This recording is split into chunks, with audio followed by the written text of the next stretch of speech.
Hello, audience. It's part 2. You know what we're doing. Let's get started. I originally didn't plan on taking this off the pan, but it looked like it was leaking, so I did anyway. And it made it a lot easier to clean up. Problem is, I didn't order a gasket for this, so I'm going to try and make one now.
And it's ready to go.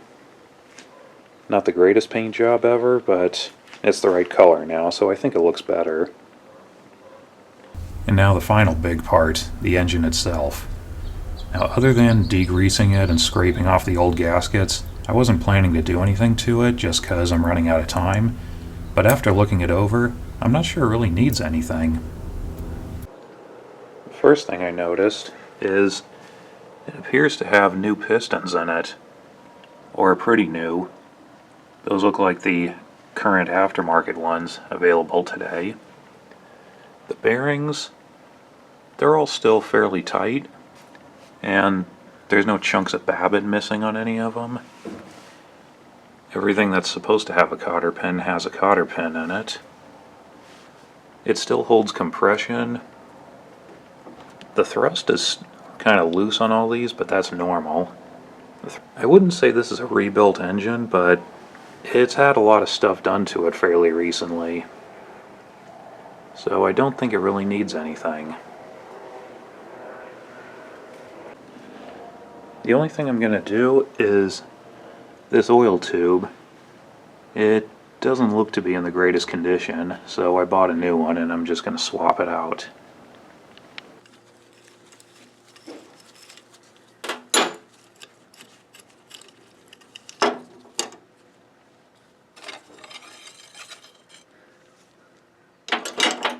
As I said before, we're not using the magneto on this engine, but if we were, the field coil assembly bolts onto the back of the block with these 4 bolt holes, like this.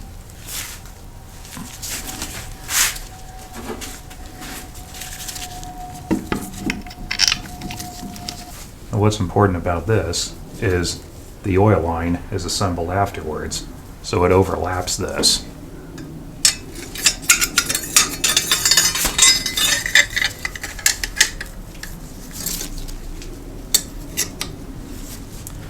So the bolt that holds it on actually goes through the field coil assembly. So if you're not running the field coil assembly, you need some kind of spacer to take the place of that. The previous builder used just an old hex head nut that was a few sizes bigger than the bolt going in, and that's a fairly common choice. It works okay, so I'm just going to reuse it.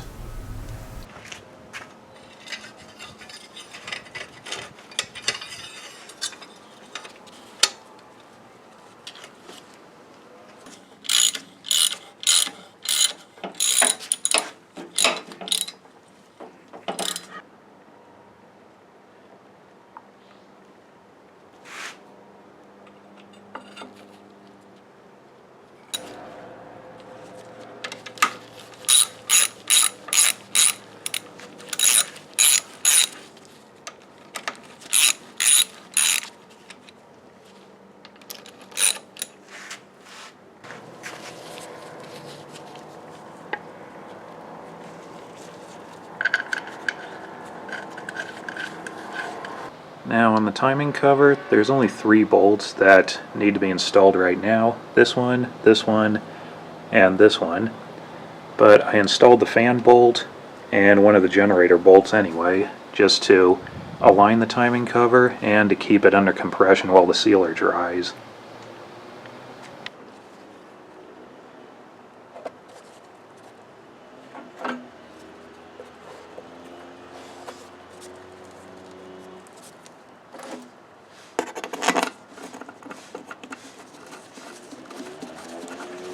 I'm pretty sure these valve covers are homemade.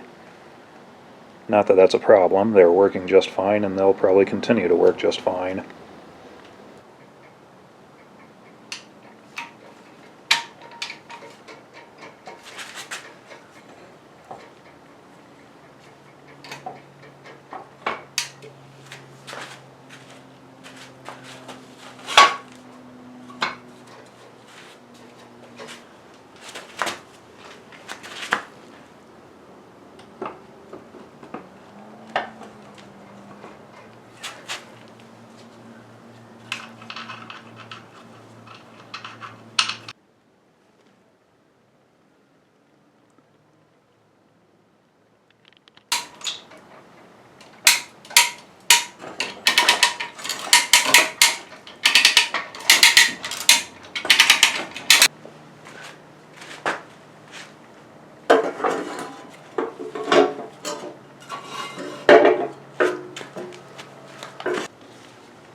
So I finished bolting the engine to the oil pan. Now my next step was to bolt on the 4th main. It's not ready to go on permanently, but I like to bolt these on right now anyway, just because it takes the weight of the transmission off the crankshaft. And then I discovered a problem. The bolt holes are about an 1/8 inch, maybe a 1/4 inch higher than the oil pan. So it's way out of alignment. And there's nothing really I could have done that would have caused that, so I didn't remember it being this way, but it must have been like this before. Now, I can make it work that way. I can push the transmission down and get the bolts in, and for a couple of days I tried lying to myself and saying that's good enough, and then finish assembling this, but the problem is that's bending the flange on the crankshaft to do so. And if I drive it that way, the flange is going to work like a U-joint, and I don't know if that's going to break it eventually, but it's certainly not going to do it any good. So what I think what's going on here is the oil pan is probably bent, which is actually a fairly common problem. I didn't bother to check that while this is apart because I didn't think it was a problem on this one. It was already running just fine. So I've thought about it, and I think the only thing I can do is take it apart again and try and figure out what's going on. Which means I'm going to have to completely destroy the brand new oil pan gaskets I just put in. So here's what I found. I took it apart, I put a straight edge on it. Not the most precision way to measure it, but it's better than nothing. I put it on where the block bolts down, and you can see at the end it's got a slight gap to it. So the back of the pan is hanging down slightly. Another thing I noticed is, you may remember, these holes were sticking up and I fixed them, but just the ones for the transmission.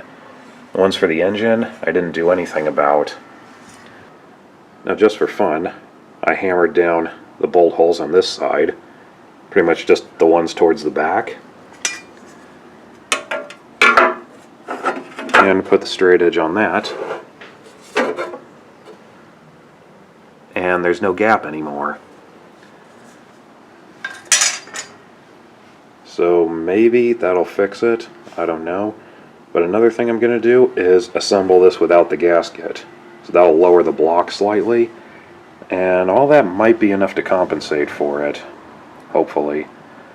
So the next thing to do is assemble it and see what happens. Okay, I did all of that, put it back together, and it did absolutely nothing. It's a few days, maybe a few weeks later, I'm not sure, but it took some time to sort out the problem. So, as it turns out, the oil pan was bent pretty much to the point where I couldn't just force it to work. Now, there are ways of fixing the oil pans. You can straighten them, but that requires tools that I don't have, and I didn't really know how to do. So I thought up another answer. What I did was take the engine out of the touring car, took that apart, and started pirating stuff off of that. Which I didn't want to do at first, but the more I thought about it, the more sense it made, because that had a perfectly good oil pan on it that I was going to replace anyway, which will make more sense when I start putting that back together. But anyway, that's what you see here. I took the oil pan off that engine, bolted this engine onto it, put the fourth main back on, and the bolt holes line up perfectly. So, we can move on and finish assembling this. And now it's time to install the bands. As you probably remember, when we took it apart, it only had the low band. It didn't have the other two, because the way this car's set up, it kind of doesn't really need them, but I wanted to correct that. So I found a set of originals and got some new lining, and my plan was to rebuild those. However, that didn't really make much sense because the reverse and brake band is probably hardly ever going to be used. I'm probably not going to use them enough to even wear them in. So I had another idea. These are the bands out of the other engine, which are used but still fairly new. So my plan is I'm going to use these in this engine, rebuild the others and put those in the other engine, so that when that's done it'll have new bands. Still probably not the most logical thing to do, but it makes more sense to me.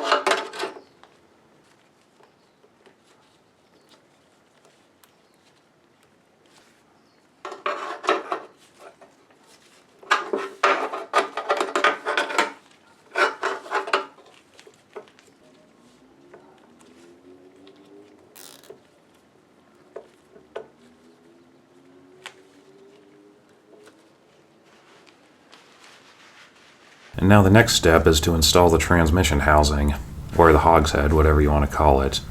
But first I'm going to explain just what exactly we have here. Now, as I've said in previous videos, I call the truck a 1918 model year. Even though it's pretty mismatched, I believe that's what most of it started out as. Now for the time being, we should forget all that because this is not the original engine to it. Now this engine has a casting date of December 16th, 1919. Yeah, and it's got a December 1919 serial number on it, so arguably 1920 model year. Now quite a few changes happened in that time.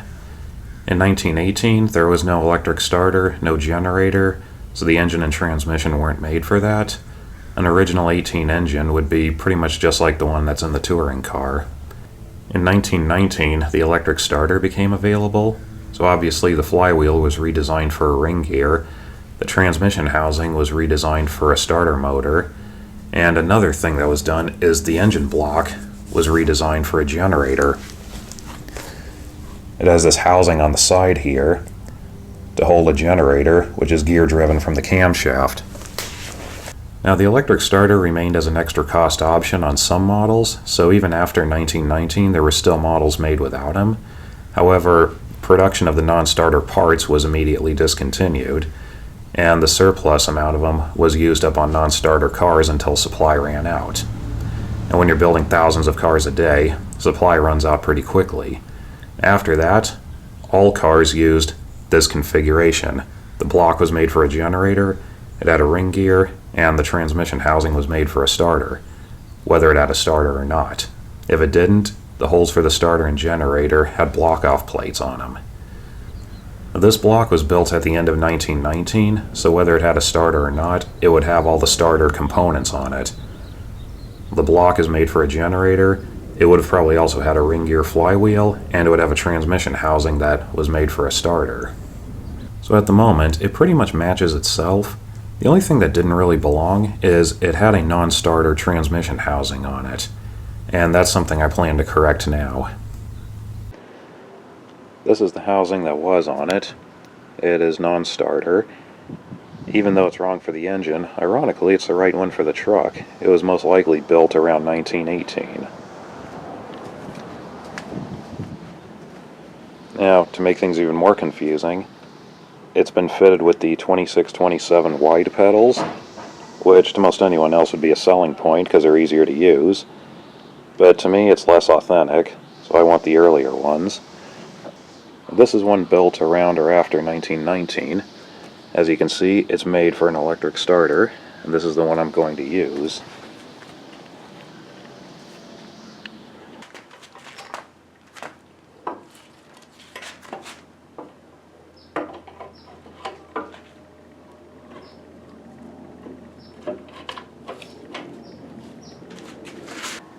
This is something I'd like to point out.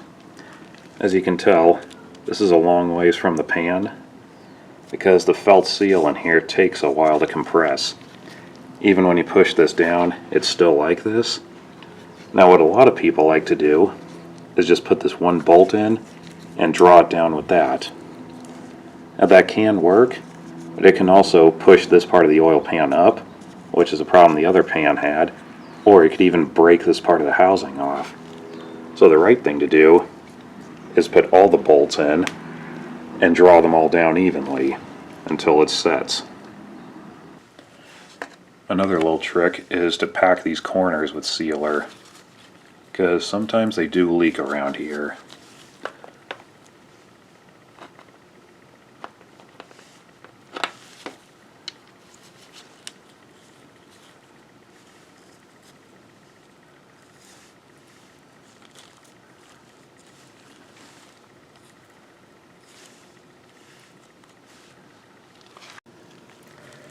The fourth main that was in it, it's probably kind of marginal.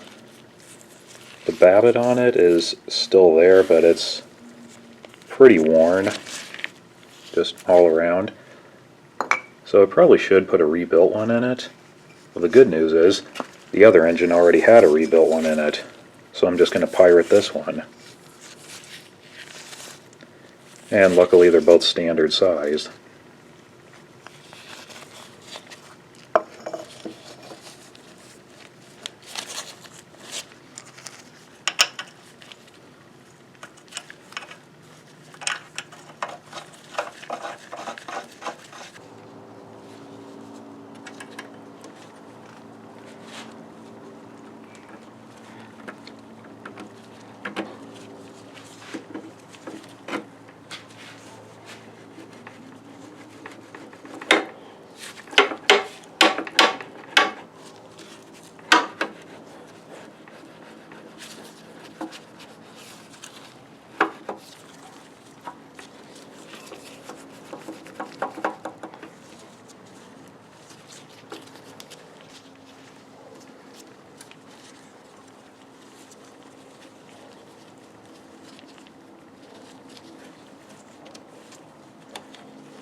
it's a few more days later. I've installed the engine, and I didn't film it because actually I didn't install it, somebody else did, but the point is it got done. So now I just need to finish installing a few small parts and then it should be ready to start up. Well, I think I can safely say the worst part is over, but there's still a lot of small stuff that needs to be finished up. Now, hopefully I can do all that in one final video, or at least that's the plan. But anyway, that's it for now. So thank you very much for watching, and we'll see you next time.